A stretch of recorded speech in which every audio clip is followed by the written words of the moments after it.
ఓం శ్రీ సాయిరామ్. సాయి గురుకులం కార్యక్రమానికి స్వాగతం. శ్రావణ మాసంలో మనందరము కూడా శ్రీ సాయి సచ్చరిత అమృతానుభవాన్ని ఆస్వాదిస్తూ ఉన్నాం. ఈరోజు ఒక ప్రత్యేకమైనటువంటి రోజు, గురువారంతో పాటు మన భారతదేశము స్వేచ్ఛా వాయువులను పీల్చుకున్నటువంటి శుభతరుణం. భారత స్వాతంత్ర దినోత్సవం మనందరము కూడా అంగరంగ వైభవంగా జరుపుకున్నాం. భారతదేశంలో ఉన్నటువంటి సాయి బంధువులకు, ప్రవాసంలో ఉన్నటువంటి వాళ్ళందరికీ కూడా స్వాతంత్ర దినోత్సవ శుభాకాంక్షలు తెలియజేసుకుంటూ ఈరోజు కార్యక్రమంలోకి మనం వెళ్దాం. ఈరోజు 10వ అధ్యాయం. 10వ అధ్యాయంలో ఏ ప్రత్యేకత ఉంది ఈరోజు అని చెప్పి 10వ అధ్యాయాన్ని పరిశీలిస్తున్నప్పుడు 10వ అధ్యాయంలో మన భారతదేశ ఉనికి ఉంది. భారతదేశము ఎలా ఉండాలని చెప్పి స్వాతంత్ర సమరయోధులు కాదు, వారికంటే ముందు కొన్ని వందల సంవత్సరాల ముందు, కొన్ని శతాబ్దాల ముందు వచ్చినటువంటి యోగులు, మహాత్ములు భారతావని ఎలా ఉండాలని వారు కాంక్షించారు. ఎలా ఉంటే భారతదేశంలో ఉన్నటువంటి భిన్న మతాలు, భిన్న కులాలు, భిన్న జాతులు సామరస్యంతో ఉండాలి అనేటువంటి కాంక్షతో వారి అవతార కార్యాల్లో వారు చేసినటువంటి, వారు అవలంబించినటువంటి మార్గాలు ఎంత అద్భుతమైనటువంటివంటే ఎక్కడి దాకానో అవసరం లేదు. శ్రీ సాయిబాబా ప్రస్థానం మనకు ఏమి నేర్పిస్తుంది? భారతదేశ పీఠికలో మనం రాసుకున్నటువంటి సర్వమానవ సౌభ్రాతృత్వం అనేటువంటి దానికి శ్రీ సాయిబాబా అవతారము ఒక ప్రత్యక్షమైనటువంటి నిదర్శనం కదా. ఈ 10వ అధ్యాయాన్ని ఈరోజు చదువుతుంటే బాబా ఒక నూతన కోణాన్ని నా ముందు ఆవిష్కరించారు. దాన్ని అంతా కూడా మీ ముందు ఆవిష్కరిస్తాను. ముఖ్యంగా ఈ 10వ అధ్యాయము ఎంత గొప్పదంటే, ఈ 10వ అధ్యాయం ఆరంభంలోనే హేమాడ్ పంత్ ఒక మాట రాస్తారు. తక్కువ శ్రమతో ఎక్కువ ఫలితాన్ని ఎలా హస్తగతం చేసుకోవచ్చు అనేటువంటి విషయాన్ని హేమాడ్ పంత్ ఇక్కడ రాస్తారు. మన లౌకిక జీవితంలో కూడా మనం అనేక కొటేషన్స్ చదువుతుంటాం కదా. తక్కువ పెట్టుబడితో ఎక్కువ లాభాలు, తక్కువ శ్రమతో ఎక్కువ ఫలితం. ఇటువంటి వాటి పట్ల లౌకిక విషయాల్లో మనము అట్రాక్ట్ అవుతూ ఉంటాం. కానీ ఆధ్యాత్మిక విషయాల్లో, ముఖ్యంగా సద్గురువుకు సంబంధించినటువంటి విషయాల్లో ఇటువంటి వాటి పట్ల అనాసక్తితో ఉంటాం. హేమాడ్ పంత్ రాసినటువంటి ఆ మాట 100% శ్రీ సాయిబాబా మార్గంలో అది సత్యం. ఎందుకంటే కేవలము గురు నామస్మరణ, గురు కథాశ్రవణంతో అత్యంత తక్కువ శ్రమతోటి ఎంత ఉన్నతమైనటువంటి ఫలితాన్ని మనం హస్తగతం చేసుకుంటున్నామో ఈరోజు మనందరికీ తెలుసు. కొంతమందికి విజ్ఞులకు అది తెలుస్తుంది, కొంతమందికి అది కూడా తెలుసుకోకుండానే చాలా అనాయాసంగా ఫలితాన్ని హస్తగతం చేసుకుంటూ ఉంటారు. ఎందుకంటే కేవలము సాయి అనేటువంటి నామాన్ని స్మరించేటువంటి వారికి కూడా అత్యంత సునాయాసంగా వారికి మోక్షం లభిస్తుంది. అదేవిధంగా వారికి కావలసినటువంటి ప్రగతి వారి జీవితంలో జరుగుతుంది. ఇంతకంటే అత్యంత సునాయాసమైనటువంటి ఈ ప్రక్రియ ఏదీ ఉండదనేటువంటిది శ్రీ సాయి సచ్చరిత మనకు అనుభవపూర్వకంగా తెలియజేస్తుంది కదా. అంతేకాదు, బాబా కేవలము 3.5 మూరల దేహానికి పరిమితమై వారు ఇక్కడే షిరిడీలో ఉన్నట్టు నటించేటువంటి వారట. కానీ వారు ఏకకాలంలో అన్ని ప్రదేశాల్లో కూడా వారు ప్రత్యక్షమయ్యేటువంటి వారు. సద్గురువు యొక్క మహిమ ఇదే. సద్గురువుకు శరీరంతో కానీ లేకపోతే ఇతరత్ర ఏ సాధనాలతో పని లేదు. కేవలము భక్తుడు మనస్ఫూర్తిగా స్మరిస్తే ఆయన వారి హృదయాల్లో నివాసాన్ని ఏర్పరచుకుంటాడు. ఈ విషయాన్ని అనేక మంది భక్తులు అనుభవపూర్వకంగా ఆ రోజు చూశారు, ఈరోజు మనము కూడా చూస్తూనే ఉన్నాం. అదేవిధంగా వారు లోపల ఏ కోరికలు లేనటువంటి వారిగా ఉంటారు. కానీ పైకి మాత్రము భక్తుల ఎడల మోహపాశంతో బంధించబడి ఉన్నట్టు వారు కనిపించేటువంటి వారు. అంతే కదా. ఒక భక్తుడికి ఏదైనా ఇబ్బంది వస్తుందంటే తను ఇబ్బంది పడుతున్నట్టు, ఒక భక్తుడికి ఏదైనా ఆపద వస్తుందంటే ఆ ఆపదను ఆయన ద్వారకామయిలో కూర్చొని శరీరమంతా తడుపుకొని నౌక మునగకుండా చేయలేదా? అంటే భక్తుల పట్ల వారు మోహపాశంతో బంధించి ఉన్నట్టు పైకి కనిపించేటువంటి వారు. నిజానికి వారికి లోపల ఏ మోహము, ఏ కోరిక ఉండేటువంటిది కాదు. వారి అంతరంగంలో అత్యంత నిష్కామంగా ఉండేవారు. కానీ బయట భక్తుల కోసం ఏవో కోరికలతో ఉన్నట్టు వారు నటించేటువంటి వారు. క్రితం అధ్యాయంలో అదే కదా మనం చదువుకుంది. తర్కడ్ భార్య వంకాయలు పంపిస్తే ఒక వంకాయే కూరగా వస్తే వేపుడు కోసం ఏ విధంగా అదేదో తనకు కావాలన్నట్టు, అది లేకపోతే భోజనం చేయనట్టు. అంటే ఇదంతా కూడా దేనికోసం? బాబా భక్తుల యొక్క ప్రేమను తను పొందుతున్నట్టు భక్తులకు దానిని అనుభవింపజేయడానికి ఆ విధంగా నటించేటువంటి వారే కానీ బాబాకు ఎటువంటి కోరికలు కూడా ఉండేటువంటివి కాదు. వారు పైకి కోపాన్ని ప్రదర్శించినా సరే లోపల శాంతి సౌధం ఉండేది వారిలో. ఆ శాంతి సౌధంలో మనందరము కూడా నివసించవచ్చు. ఎందుకంటే ఎవరమైతే సాయిని అనన్యంగా శరణుజొచ్చుతామో, ఎవరైతే అనన్య భజన స్మరణ చేస్తారో అటువంటి వారి హృదయంలో సాయి తప్పకుండా కొలువై ఉంటారు. వారు కొలువై ఉన్నటువంటి మన అంతరంగము కూడా శాంతి సౌధం లాంటిదే అనేటువంటి దాన్ని గుర్తుంచుకోవాలి.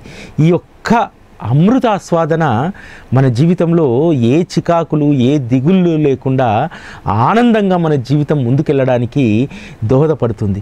ఈ ప్రపంచంలో ఎక్కడా కూడా మనకు శాంతి సౌఖ్యం అనేటువంటి దొరకదు.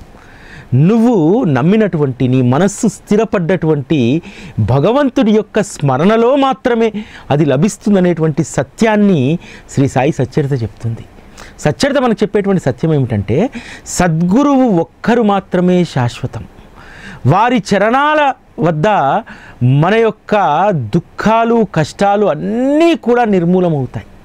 ఈ ఒక్క విషయాన్ని గుర్తుపెట్టుకోమని చెప్పి సచ్చరిత చెప్తుంది. అంతేకాదు భక్తులు ఏదైనా ప్రేమతో సమర్పిస్తే బాబా ఎంత అపురూపంగా దాన్ని స్వీకరిస్తారనడానికి ఈ అధ్యాయంలో చెప్పబడ్డటువంటి చెక్కబల్ల కథ. నానాసాహెబ్ డేంగ్లే సోదరుడికి 2 వివాహాలు జరుగుతాయి. అనేక మంది జ్యోతిష్యుల దగ్గరికి, వైద్యుల దగ్గరికి, అందరి దగ్గరికి తీసుకెళ్తాడు భార్యల్ని. ఎక్కడా కూడా ఏ ఫలితం ఉండదు, సంతానం కలగదు. నానాసాహెబ్ డేంగ్లే తన తమ్ముడిని వెంటబెట్టుకొచ్చి బాబా ఆశీస్సులు తీసుకున్న తర్వాత తన సోదరుడికి పుత్రుడు జన్మిస్తాడు. ఆ పుత్రుడు జన్మించినటువంటి సంతోషంలో నానాసాహెబ్ డేంగ్లే ఒక చెక్కబల్లను తీసుకొస్తాడు. బాబా మీకు కింద పడుకుంటున్నారుగా, మీకు పడుకోవడానికి ఇది వీలుగా ఉంటుందని చెప్పి తీసుకొస్తాడు.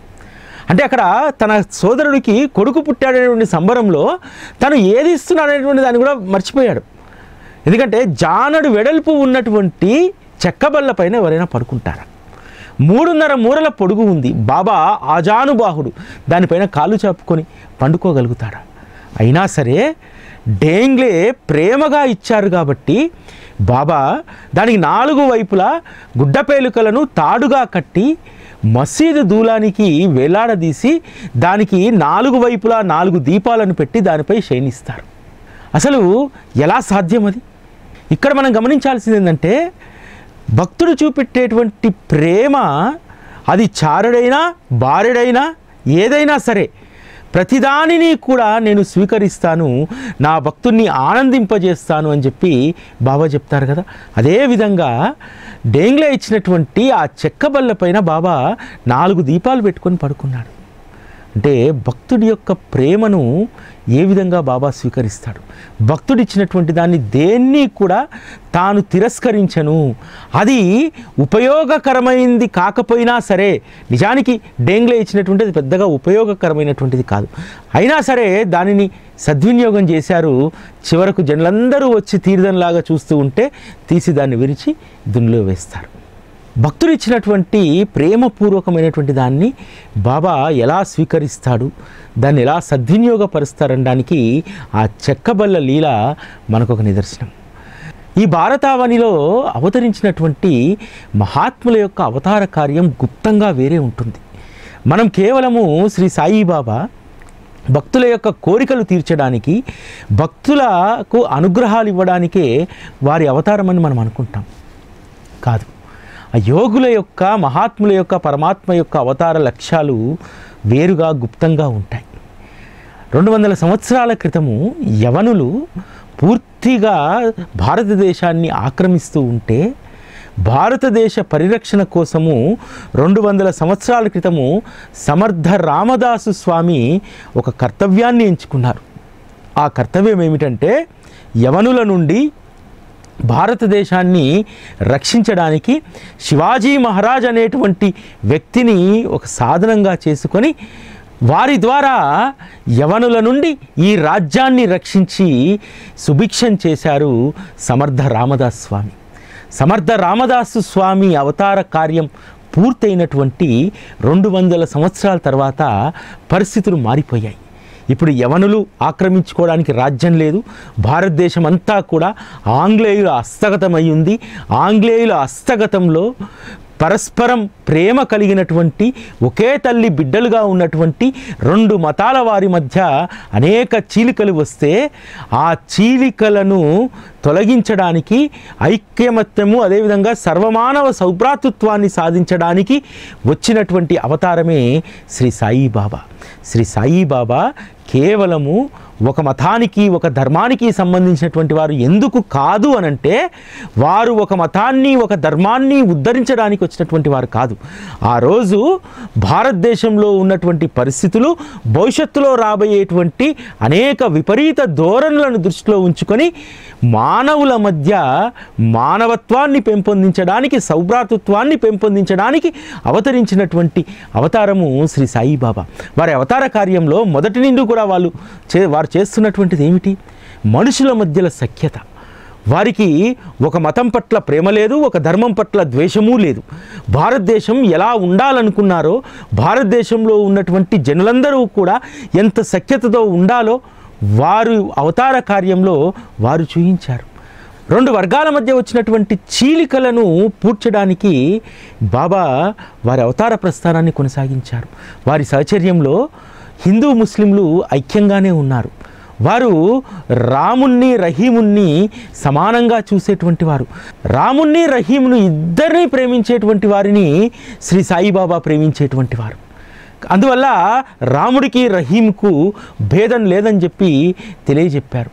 అంతేకాదు, భారతదేశంలో పుట్టినటువంటి ప్రతి బిడ్డ కూడా ఎటువంటి ద్వేషభావం లేకుండా జీవించాలని చెప్పి బాబా ఆకాంక్షించారు.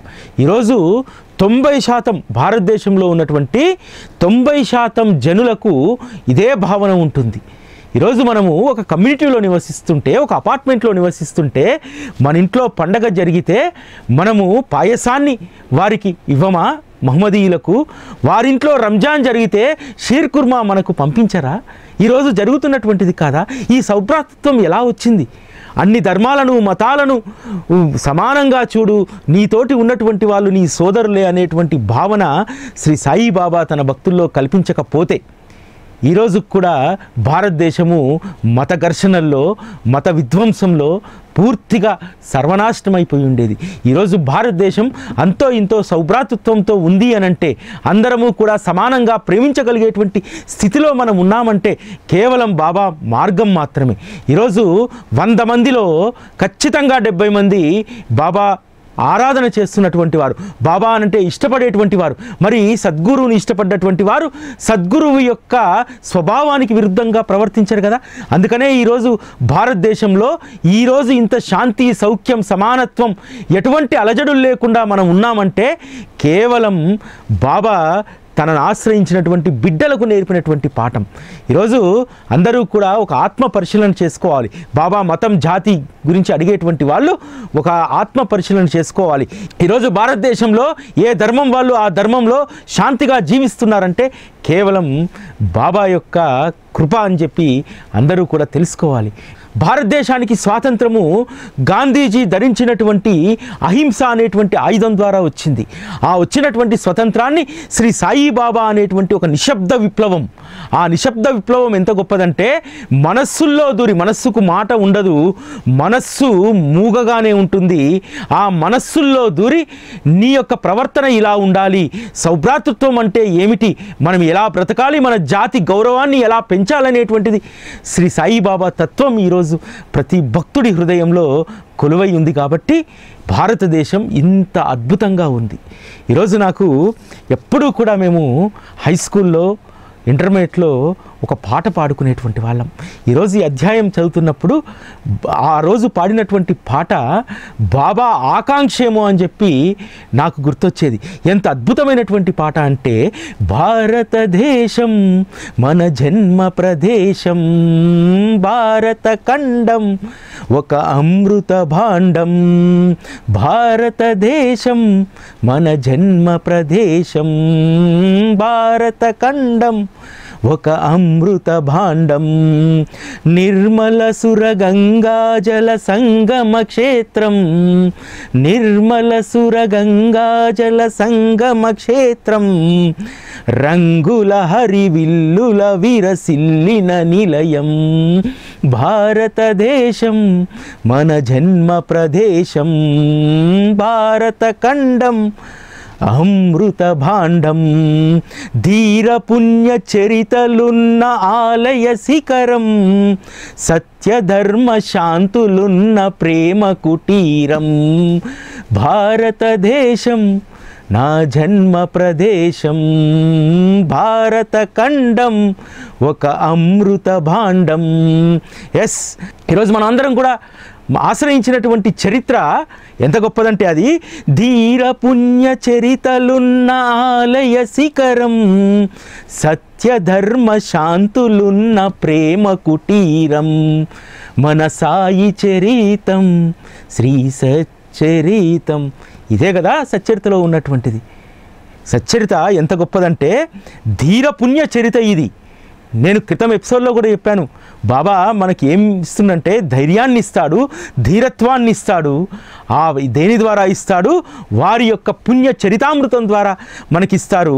సత్యధర్మ శాంతులను శ్రీ సాయి సచ్చరిత మనకి ఈరోజు అందిస్తుంది. ఇటువంటి వాటన్నింటినీ పునికి పుచ్చుకొని ఈరోజు ఎవరైనా దేశం పట్ల అంకిత భావంతో ఉన్నారు, దేశ రాజ్యాంగ పీఠికలో రాసినటువంటి సర్వమానవ సౌభ్రాతృత్వం అనేటువంటి దాన్ని ఎవరైనా పాటిస్తున్నారంటే ఒక్క బాబా భక్తులు మాత్రమే. ఇది ఘంటాపదంగా మనం చెప్పవచ్చు. ఎందుకంటే ఈరోజు మనకు మత భేదాలు లేవు, జాతి భేదాలు లేవు. మన మనసుల్లో కేవలము శాంతి సౌఖ్యం.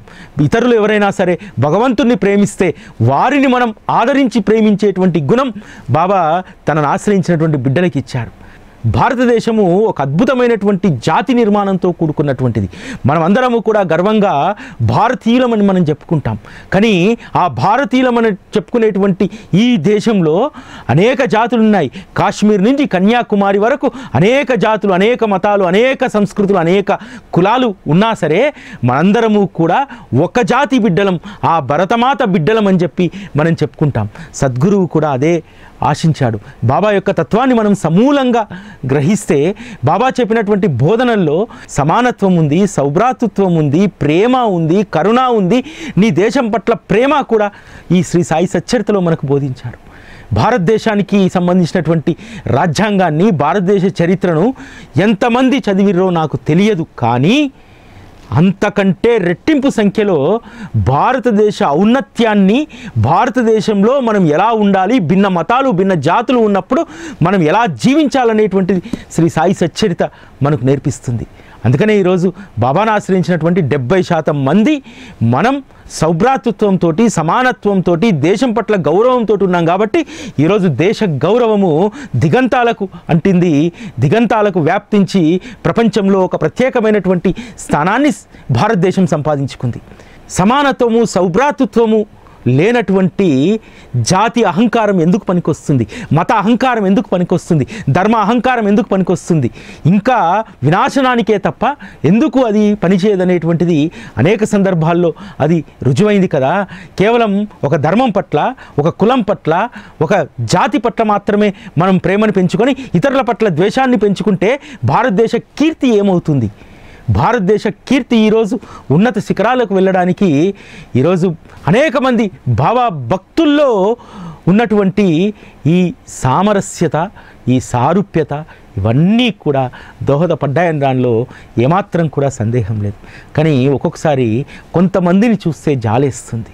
జాతి పేరు మీద, ధర్మం పేరు మీద ఒక్క సాయిబాబా పైనే కాదు, అనేక మంది మహాత్ముల పైన కూడా బురద జల్లేటువంటి ఆ నైజం ఇంకా తగ్గాలి, చాలా తగ్గుకుంటూ వస్తుంది.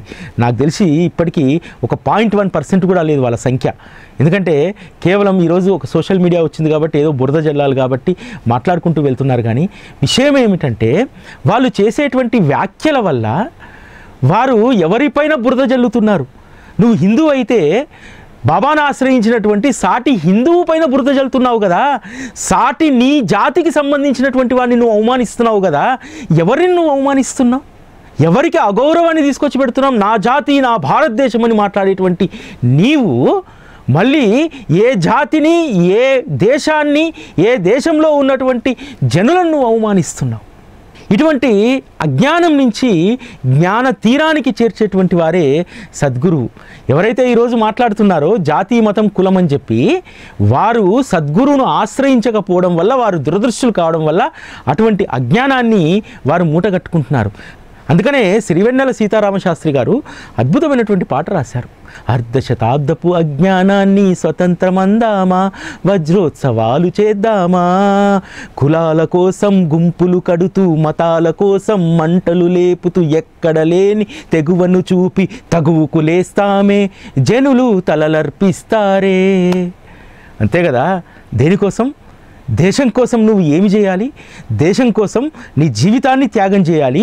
నీ జీవితాన్ని దేశం కోసం ఉపయోగపడేలాగా చేయాలి. దేనికోసం? ఎటువైపు మన ప్రయాణం ఈరోజు? కులాల కోసం గుంపులు కడతాము, మతాల కోసం మంటలు లేపుతూ ఉంటాము, ఎక్కడ లేని తెగో చూపుతాము, వీటి కోసం తగువులకు లేస్తాము, జనుల తలలను నరికేస్తాం. ఇదా భారతదేశం కోరుకున్నటువంటిది? ఈరోజు నేను గర్వంగా చెప్తాను, భారతదేశం ఇలా ఉండడానికి శ్రీ సాయిబాబా అనేటువంటి అవతారం, ఆ తత్వాన్ని ఆకలింపు చేసుకున్నటువంటి కోట్లాది మంది భారతీయ ప్రజల యొక్క గొప్పతనం. ఈరోజు భారతదేశ కీర్తి ఉన్నత శిఖరాలకు ఎగిసిందంటే అది కేవలం శ్రీ సాయిబాబాను ఆశ్రయించినటువంటి జనుల విజయం, భక్తుల విజయం, బిడ్డల విజయం అని చెప్పి తప్పకుండా నేను చెప్తాను. దీనికి నేను 100% నేను కట్టుబడి ఉంటాను. శ్రీ సాయిబాబా తన అవతారానికి సంబంధించినటువంటి ఏ లక్ష్యాలు, ఏ ఉద్దేశాలు ఎవరికీ చెప్పలేదు.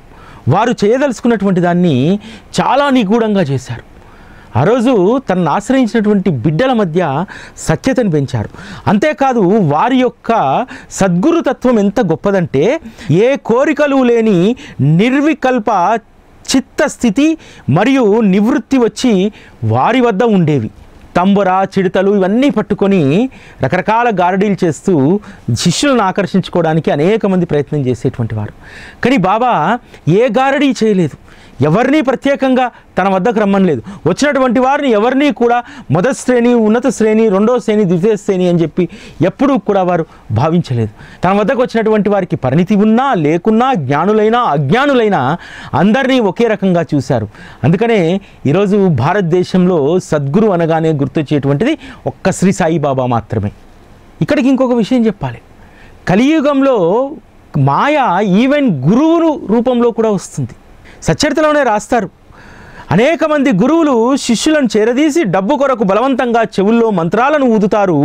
శిష్యులకు ధర్మం గురించి నేర్పుతూ తమ అధర్మాన్ని ఆచరిస్తారు. అటువంటి గురువులు భవాన్ని ఎలా తరింపజేయగలుగుతారు? జనన మరణాలను ఎలా తప్పించగలుగుతారు? మాయ కూడా ఈరోజు గురువు రూపంలోకి వచ్చేసింది. సాయిబాబా తర్వాత అనేక మంది ఆయన పేరు మీద గురువులు అవతరించారు కదా, వారు కూడా ఒక మాయ. మాయకు ఒక ప్రత్యేకమైనటువంటి రూపం, ఆకారం అనేటువంటిది ఏమీ ఉండదు. ఆ మాయలోనే మనం ఎక్కువగా పడుతూ ఉంటాం. చెవుల్లో మంత్రం పడాలని, మనకేదో వారు మాల ఇవ్వాలని, ఇటువంటి రకరకాలైనటువంటి దాంట్లో ఉంటాం. ఇంకా కొన్ని సందర్భాల్లో అయితే మనకు మనం ఏదో కొత్త వేషాలను సృష్టించేసుకుంటాం. ఈరోజు చాలా చోట్ల ఒక సాంప్రదాయం కొనసాగుతుంది, సాయిబాబా మాల ధారణ. నిజంగా సాయిబాబా మార్గంలో మాల ఏమిటి, ధారణ ఏమిటి, అసలు ఈ సాంప్రదాయం ఎక్కడిది, ఎక్కడి నుంచి వచ్చింది? ఇంకొకటి ఏంటంటే, చాలామంది నేను మన షిరిడీకి పోయినప్పుడు ఒక ఆయన పాపం తిరుగుతూ ఉన్నాడు చుట్టూ, తెలుగతనే. ఏం కావాలండి అని అడిగా. చాలాసేపు అన్ని రహదారులు అతనే కనబడుతున్నాడు. ఏం కావాలండి, దేనికోసం వెతుకుతున్నాడంటే, తిరుపతిలాగా ఇక్కడ గుండు కొట్టించుకోవడానికి ఎక్కడ ఉంటుంది అని అడిగాడు. ఇక్కడ ఎక్కడా ఉండదని, మంగళ షాప్లో కొట్టించుకోవాలి. ఎవరో చెప్పారట ఇక్కడ పోయి గుండు కొట్టించుకోమని చెప్పి, షిరిడీకి పోతే గుండు కొట్టించుకోవాలని చెప్పి. ఇలా రకరకాలైన కొత్త సాంప్రదాయాలు. షిరిడీకి మేము మాల కట్టుకొని పోతాము, మాలధారం చేస్తాము, ఇడుముడి కట్టుకుంటాం.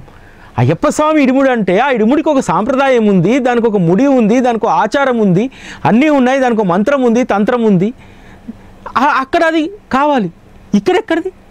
ఈ విధంగా చాలా మట్టుకు భక్తి మార్గంలో కూడా మాయ మనల్ని ఆవరిస్తూ ఉంటుంది. ఆ మాయ పట్ల చాలా జాగ్రత్తగా ఉండాలి.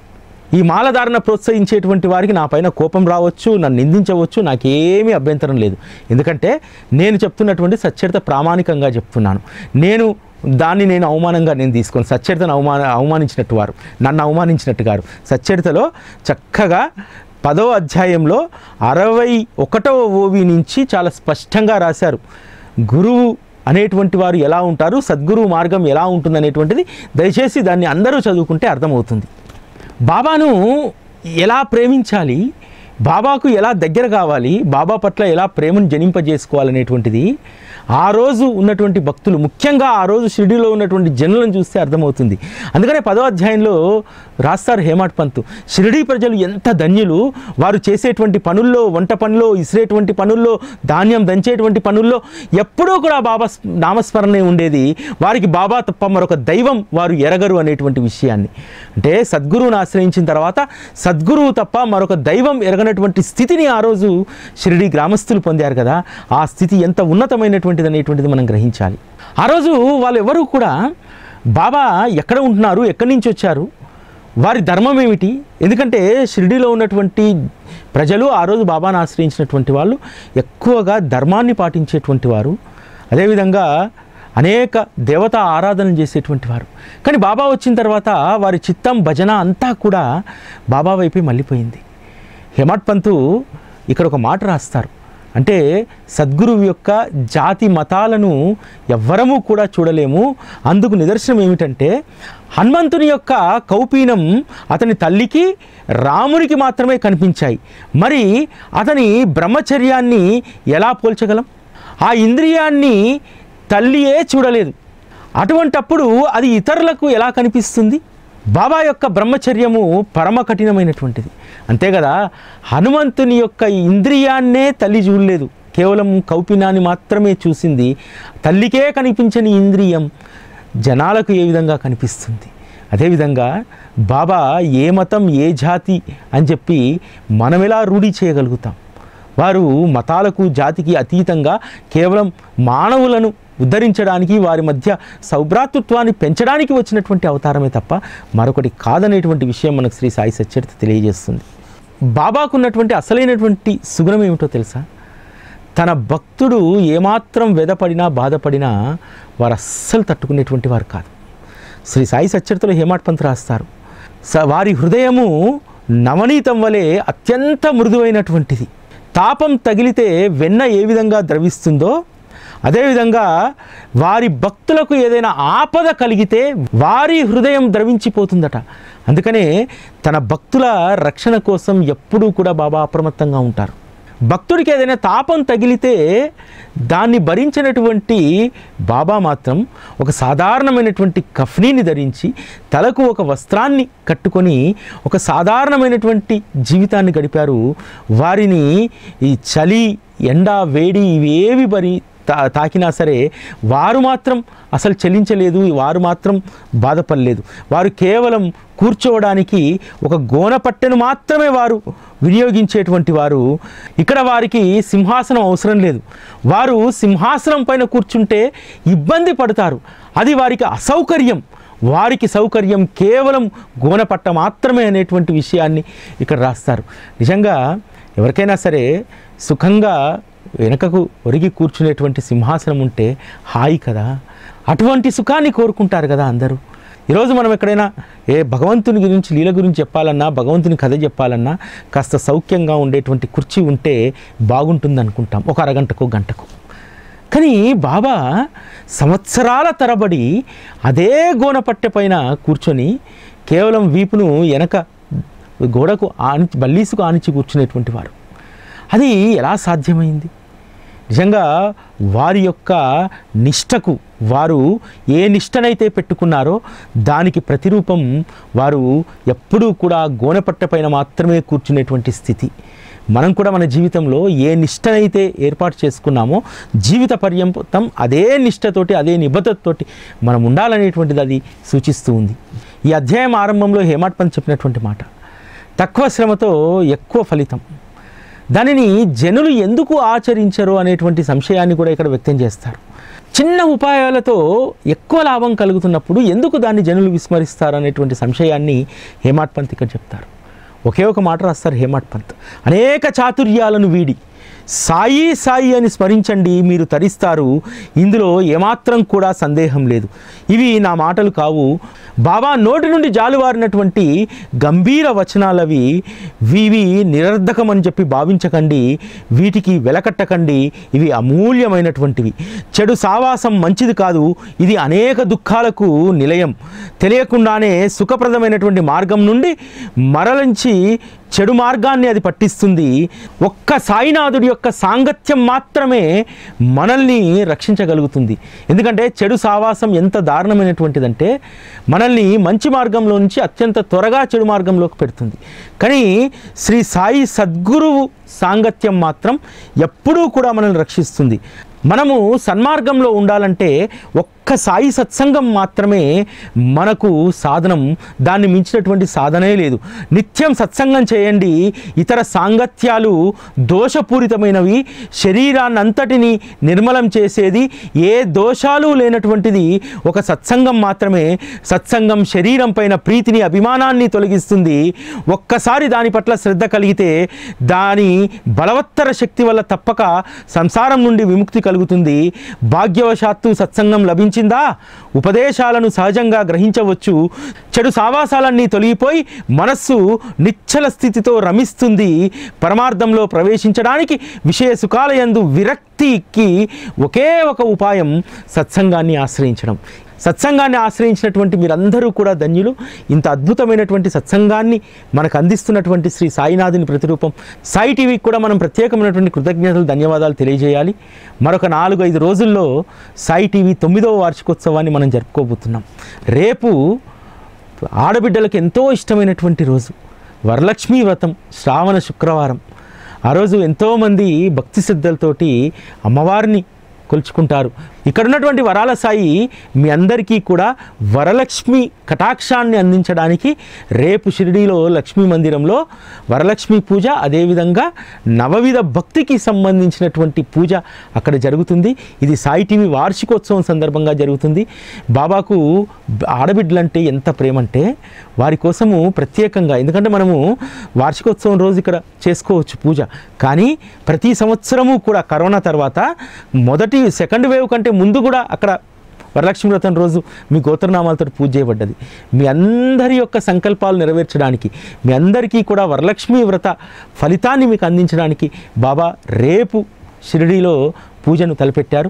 ఇప్పటి వరకు పాల్గొన్నటువంటి వాళ్ళు ఈ శ్రావణమాస పుణ్యకార్యంలో, ముఖ్యంగా సాయి టీవీ వార్షికోత్సవం సందర్భంగా జరుగుతున్నటువంటి ఈ పుణ్యకార్యంలో ఇప్పటివరకు పాల్గొన్నటువంటి వాళ్ళు తప్పకుండా ఈ రోజైనా మీ గోత్రనామాలను నమోదు చేసుకోండి. ఎందుకంటే రేపు అత్యంత పుణ్యప్రదమైనటువంటి రోజు వరలక్ష్మి వ్రతం, శ్రావణ శుక్రవారం. ఆ రోజు మీ పేరు మీద పూజ జరగాలనేటువంటిది మా అందరి సంకల్పం. ఎవరైతే సాయి టీవీని ప్రేమిస్తారో, అభిమానిస్తారో వాళ్ళందరూ కూడా ఇందులో పాల్గొనండి. మీరు సాయి టీవీ పుట్టినరోజుకు 9వ వసంతోత్సవానికి మీరు ఇస్తున్నటువంటి ఒక కానుకగా దీన్ని భావించండి. అదేవిధంగా బాబా మీ గృహాలకు అద్భుతమైనటువంటి ప్రసాదాన్ని, నవవిధ భక్తితో కూడినటువంటి షిరిడీ లక్ష్మీ మందిరంలో పూజ జరిగినటువంటి నవవిధ భక్తికి ప్రతీక అయినటువంటి ఆ నాణ్యాలను మీ ఇంటికి ఫోటో రూపంలో పంపిస్తారు. ఆ ప్రసాదాన్ని మీ అందరికీ అందజేయబడుతుంది. ఓం శ్రీ సాయిరాం.